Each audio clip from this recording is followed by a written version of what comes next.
Hallo und herzlich willkommen zurück zu einem neuen Honkai Star Rail Video. Ich habe zwar kaum Honkai Star Rail gespielt, aber dieses Drama schwappt gerade auch so ein bisschen in die Genshin-Bubble auf Twitter über. Und ehrlich gesagt fand ich es so crazy, dass ich einfach das Verlangen hatte, darüber auch meinen Senf dazu zu geben, weil es einfach so unfassbar dämlich ist.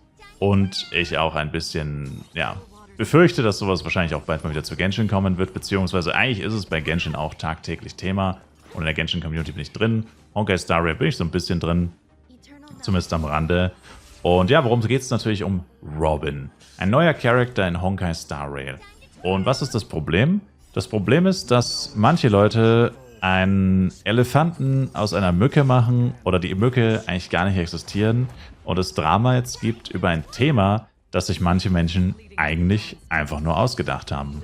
Und zwar ist es ein bisschen kontroverses Thema, da muss man natürlich immer auch ein bisschen aufpassen, dass man nicht irgendwie zu weit geht mit seinen Aussagen, dass man keine echten Leute hier verletzt, aber das Drama geht tatsächlich wirklich rein um einen fiktiven Charakter, und zwar um die Sexualität von Robin, denn viele Leute oder eine gewisse Community wünscht sich, dass sie, oder was heißt wünscht sich, sie sagen, sie sei lesbisch oder homosexuell, ist ja egal. Und viele andere Leute sagen halt, okay, warum? Also, warum? Und dann gibt es jetzt halt einen kleinen Disput. Jetzt könnte man natürlich sagen, okay, warum muss man sich jetzt darüber, also wenn es manche Leute sagen, sie ist homosexuell und manche sagen, sie ist nicht homosexuell, was spielt das für eine Rolle? Warum gibt es da jetzt Drama drüber? Also das Drama hat wohl damit angefangen, dass eine Person auf Twitter gesagt hat, dass er sie mag. Also Betonung liegt auf er. Er mag den Charakter Robin, ein Streamer namens Tonto. Und dafür wurde er dann von eben gesagter erster Gruppe angegriffen, im Sinne von, sie steht auf Frauen, halte ich gefälligst fern von ihr. By the way, wir reden über einen fiktiven Charakter in einem Videospiel. Nur nochmal zur Erinnerung gerufen. Und daraufhin hat ein weiterer Streamer, Techtown oder Content Creator, whatever, ersteren verteidigt und gesagt, oder angefangen, die Leute zu triggern, die das quasi sagen, und sie quasi so ein bisschen bloßzustellen, ein bisschen fertig zu machen dafür, weil er halt selber einfach sagt, dass das alles kompletter Bullshit ist. Und ohne mich jetzt hier auf eine Seite zu stellen, will ich einfach das Ganze nur mal neutral reporten, auch in der deutschen Szene, weil da habe ich jetzt auch tatsächlich noch gar nicht so viel drüber gesehen. Die meisten Sachen, die man so findet, sind auf jeden Fall auf Englisch. Und das ist im Endeffekt so, wie es angefangen hat. Und jetzt gibt es halt einfach dieses Lager von Leuten, die sagen, das ist alles kompletter Schwachsinn, ihr habt euch das nur ausgedacht. Es gibt kein einziges Indiz oder kein einziges richtiges Indiz, keinen einzigen Hinweis vom Entwickler darauf, was für eine Sexualität der Charakter hat. Und es spielt auch absolut keine Rolle. Und die anderen sagen eben, doch, das ist für uns so ultra wichtig. Wir sagen, das ist so. Es gibt ein paar Indizien. Die beiden Indizien kann ich euch mal kurz nennen, zumindest von denen ich gehört habe. Könnt ihr selber darüber urteilen, ob das jetzt ja, dazu irgendeine Aussagekraft hat. Jedenfalls das erste ist, sie basiert wohl auf einem Gedicht von einer Person, die homosexuell ist. Also der Charakter basiert auf einem Gedicht von einer Person. Aufgrund dieser Person man auf die Sexualität des Charakters schließt. Interessante Schlussfolgerung.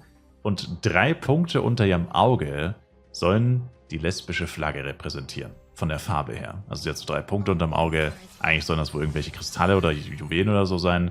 Und die sagen aber, das ist die Flagge. Und das war es im Endeffekt. Das sind so die Informationen, so die größtenteils so akzeptiert sind, als okay, dafür steht Lager 1, dafür steht Lager 2. Wobei man einfach sagen muss, Lager 2 stimmt einfach Lager 1 nicht wirklich zu. So kann man es eigentlich auch fast nennen. Und wie schon gesagt, also meine Meinung ist da einfach, dass man halt aufpassen muss. Weil man muss halt hier bedenken, das Thema an sich ist halt extrem sensibel. Davon sind extrem viele Leute betroffen. Und das ist das, was ich am Anfang meinte mit, hier muss man einfach extrem aufpassen, dass man halt nicht über die Stränge schlägt, wenn man in diesem Diskurs ist. Also ich meine, man kann ja über sowas reden. Ich meine, wie gesagt, es ist ja in dem Fall zum Glück nur ein fiktiver Charakter. Das heißt, man kann ja sagen, okay, warum nicht und pipapo und so. Weil man verletzt ja an für sich niemand echten. Die Person ist keine Person, es ist nur ein fiktiver Charakter, also nur Pixel in einem Videospiel. Dann aber wiederum muss man eben bedenken, wenn man dann eben allgemeine Aussagen trifft, aufgrund dieser Thematik um einen fiktiven Charakter, dass man dahingehend dann eben nicht anfängt, echte Leute, wegen was auch immer zu verletzen, zu verurteilen, innerhalb dieser Diskussionen. Das ist halt im Endeffekt das Wesentliche.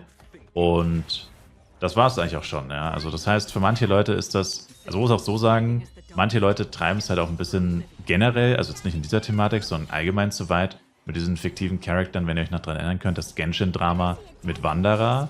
Da gab es ja quasi einen riesigen Aufschrei in der chinesischen Community, dass der Charakter komplett aus dem Spiel entfernt werden soll.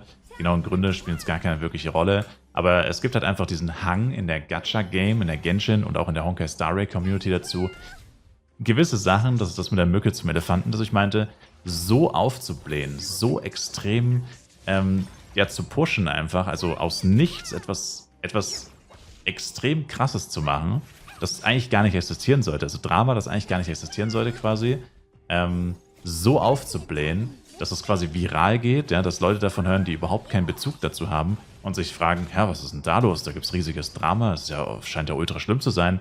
Und dann gucken sich die Leute das Drama an und dann geht's, naja, muss man jetzt einfach sagen, halt einfach nur um Videospiel-Charakter und in dem Fall halt um die Sexualität dieser Charakter, in anderen Fällen darum, wie diese Charakter auftreten, ja, oder wer der Synchronsprecher ist oder lauter solche Sachen. Und da muss man einfach sagen, ja, man kann natürlich drüber reden, ist ja auch nicht schlimm drüber zu reden, aber man muss halt einfach aufpassen, dass man es nicht zu Proportionen aufbläst, die halt einfach komplett unrealistisch sind, oder was heißt unrealistisch, aber halt einfach das Ganze halt komplett irgendwo, ja, fast ins Lächerliche ziehen, muss man fast sagen. Also ich meine, man führt einen Krieg, einen virtuellen Krieg über etwas, was an für sich ja gar nicht existiert. Beziehungsweise, also der Charakter an sich existiert nicht, aber die Thematik ist, es ist ja auch was anderes, als wenn es der Publisher sagt oder der Entwickler sagt, also Hoyoverse sagt jetzt dies und jenes über einen Charakter.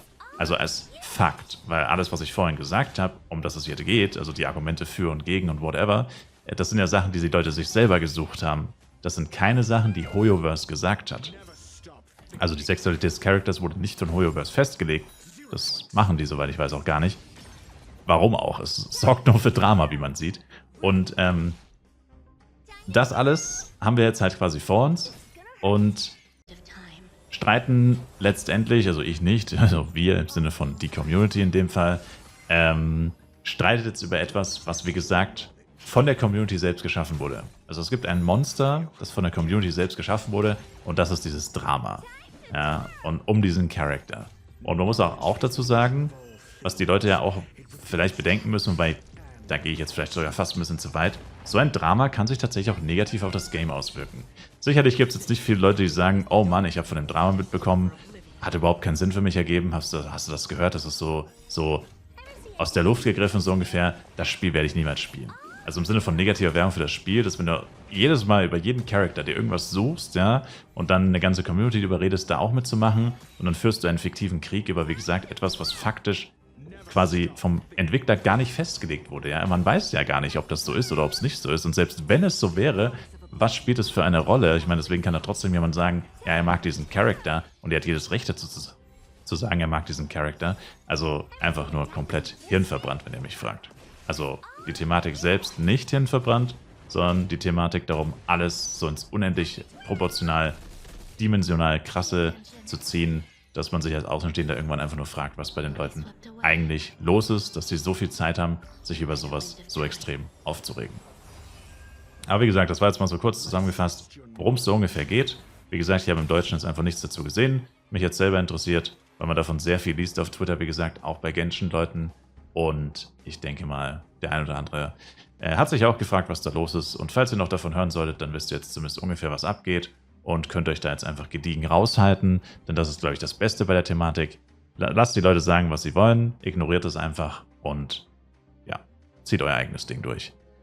Danke euch fürs Zuschauen, ich würde mich sehr über ein Like, Kommentar, ein Abo von euch freuen. Ich hoffe, wir sehen uns auch im nächsten Video wieder. Bis dahin, macht's gut, haut rein und ciao, ciao.